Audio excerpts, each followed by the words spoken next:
Hey guys and gals, it's your buddy Drew from Living History's Mysteries and Ferocious Feline Productions. You know, we all know history was not always so clean cut.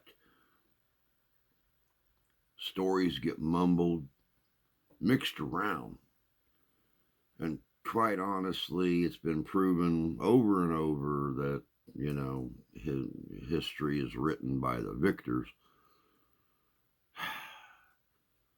What gets really confusing, though, is when something bad happens.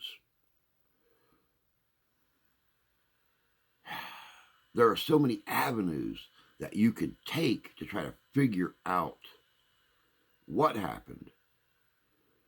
One of the perfect examples of this occurred in 1912 in a little town of Villisca, Iowa. A very well-known family returns from church with two young house guests. In the morning, the neighbors realized they didn't come out and let their chickens out, which is something they'd done every day. Neighbor went over, looked around the house, didn't see anything, got a hold of the brother of the father of that family. And what he found when he went inside that home has literally made history. Check this out. This is good.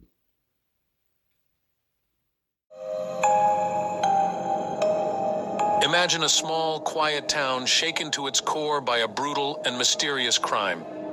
This is the story of the Villisca Ax Murders, a chilling case from 1912 that remains unsolved to this day, capturing the public's imagination and spawning numerous theories and investigations. On the morning of June 10, 1912, the small town of Villisca, Iowa, awoke to a horrifying discovery. The Moore family home had become the scene of a gruesome massacre.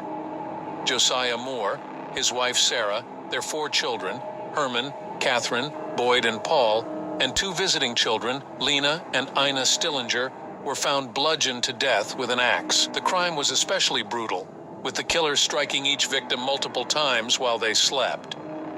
The town was plunged into shock and fear as the details of the horrific crime began to emerge. The investigation into the Villisca Ax murders was hampered by a lack of forensic technology and the contamination of the crime scene by townspeople who had trampled through the house. Despite these challenges, several suspects emerged over time, each with their own possible motives and connections to the Moore family.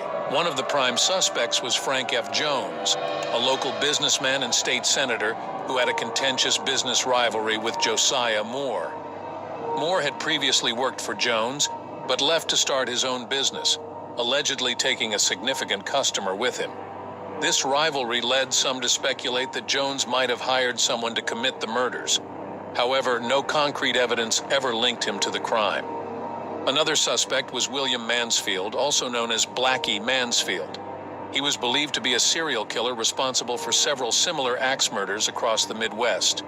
Detective James Wilkerson of the Burns Detective Agency was convinced of Mansfield's guilt and presented evidence suggesting a pattern of crimes. However, Mansfield had an alibi for the night of the Villisca murders, and his involvement could not be proven. Reverend George Kelly, a traveling preacher who had been in Villisca on the night of the murders, also became a suspect. Kelly was an eccentric figure with a history of mental illness and bizarre behavior. He confessed to the murders in 1917, but later recanted. His confession was inconsistent and likely coerced, leading to his acquittal in a subsequent trial. The Villisca Ax murders also sparked numerous theories involving transient individuals and strangers passing through the town. Some speculated that the crime was the work of a vagrant or a traveling serial killer. Despite these theories, no definitive evidence ever emerged to identify the true culprit. Over the years, the case has remained a source of fascination and speculation. The house where the murders took place still stands and has been restored to its 1912 condition.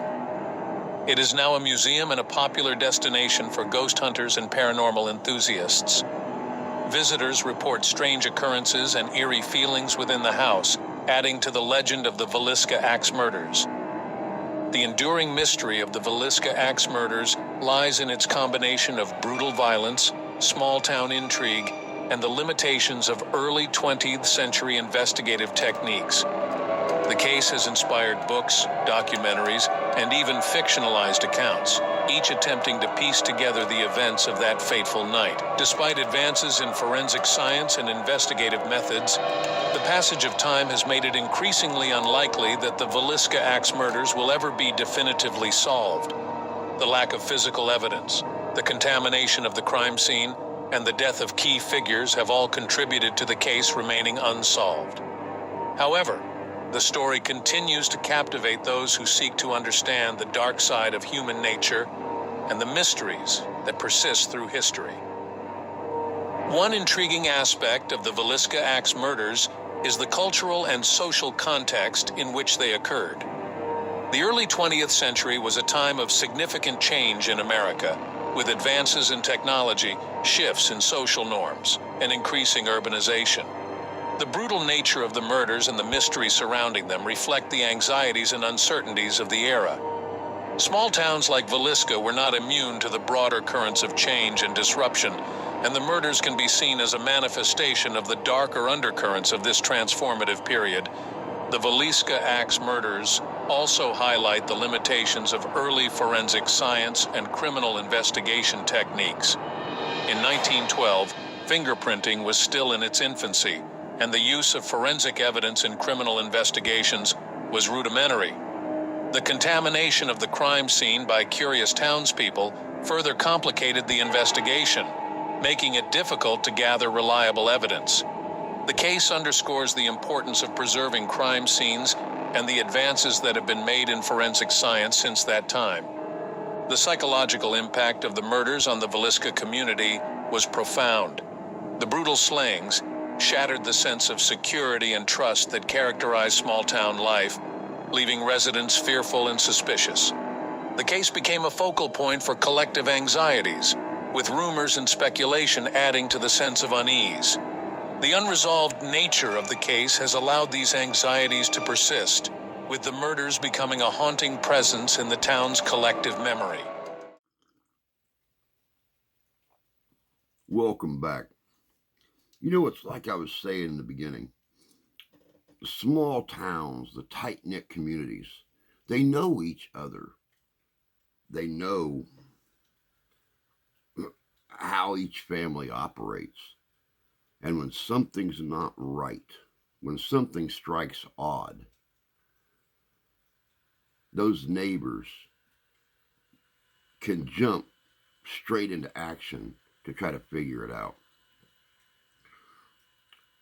When the neighbor woke up that next morning and didn't see the family's chickens out free-ranging in the yard, she went over, looked around the house, didn't see anything, and got a hold of the father's brother, who came over and with his spare key entered the home. What he found was tragic.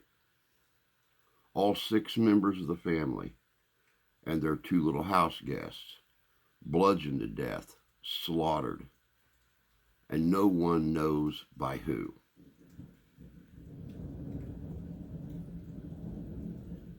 It's a nice rainy morning here in Michigan.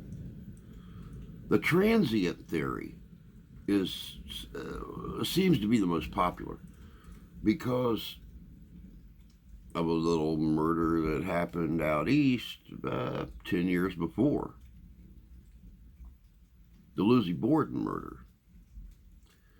It was a well-known fact that transients rode the rails on these trains, came in and out of towns, done their good or bad deeds, jumped back on the next train, and was long gone.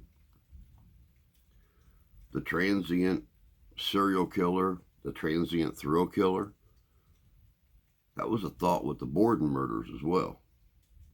And even here in Michigan, we had situations occur where transient thieves, transient robbers, even transient murderers would ride the rails into a town, commit a crime or two or three, and hop the train the next morning, never to be seen again. What is the truth behind Villisca? Was it someone they knew? Was it a rival? Was it a family member? Or was it just a stranger looking for a thrill, riding the rails? Sadly enough, the truth about Villisca, much like many of these mysterious murders, will just remain one of those mysteries that history left behind. Until next time, take care of yourselves. Take care of each other. God bless you. God love you. We do. And we'll see you out there.